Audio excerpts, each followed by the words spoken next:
My name is Alex and I am a reeferholic. This week I've bought a Fluval Evo 13.5, which is the fourth tank I currently have in my collection, 3 of which are in this room, my home office studio.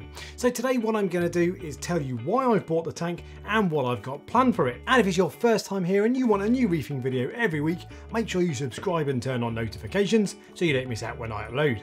Now this is not a sponsored video and I bought the tank and all the equipment myself, but why did I choose the Fluval Evo 13.5? Now I looked at various other tanks that were slightly bigger than this, but I really like the dimensions of this tank and I think it makes it look like a really nice piece of kit. It's a peninsula tank so you'll be able to see through 3 sides, although me being me, I am of course going to put the tank up against the wall like I have done with my other peninsula tank. And as well as looking good, I also think this is a really good sized tank.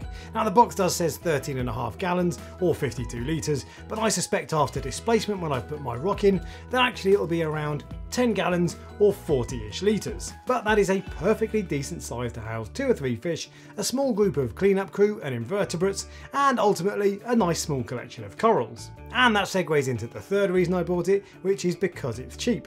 Part of the reason I want to set this tank up is to show that saltwater doesn't have to be expensive and that you can do it on a budget and still have something that you can be really proud of.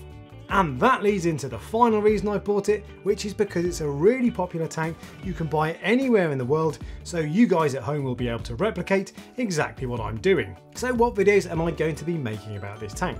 Well, first off, this tank came out 5 years ago in 2017, which is quite a long time ago, and technology in some areas in the hobby has moved on quite significantly in that time.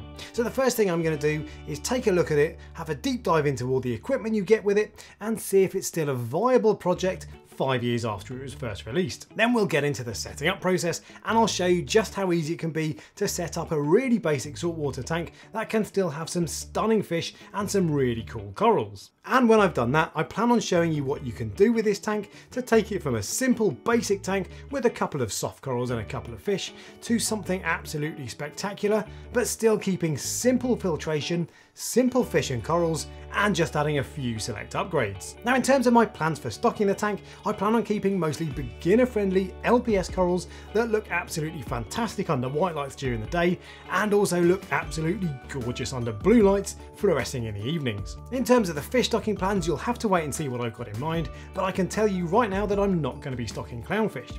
Clownfish are a hugely popular fish in this hobby and I wouldn't mind betting that 90% of people who set up a tank like this do get clownfish. But I want to show you some of the other options of spectacular fish you can keep in a nice small nano tank like this. And I'll also make videos showing you what my maintenance regime is going to be, including the filtration of the tank and what I'm going to do to combat algae. And a big part of that will be selecting the right cleanup crew for a nano tank like this that can still demolish an absolute ton of algae. So I'll show you what cleanup crew I plan on getting to keep algae at bay, and I also plan on buying a couple of character inverts to spice the tank up a bit. Now unlike some of the demonstration tanks I've set up in the past, I won't be shutting this down as soon as I've set it up, and the plan is to run this long term to show you exactly what you can achieve with a relatively simple tank, very simple filtration and a bit of creative thinking. And the videos will be starting really soon, so if that sounds like your cup of tea, make sure you're subscribed so you can follow my journey, and if you've got any questions, chuck them in the comment section below, and until next time, happy reefing.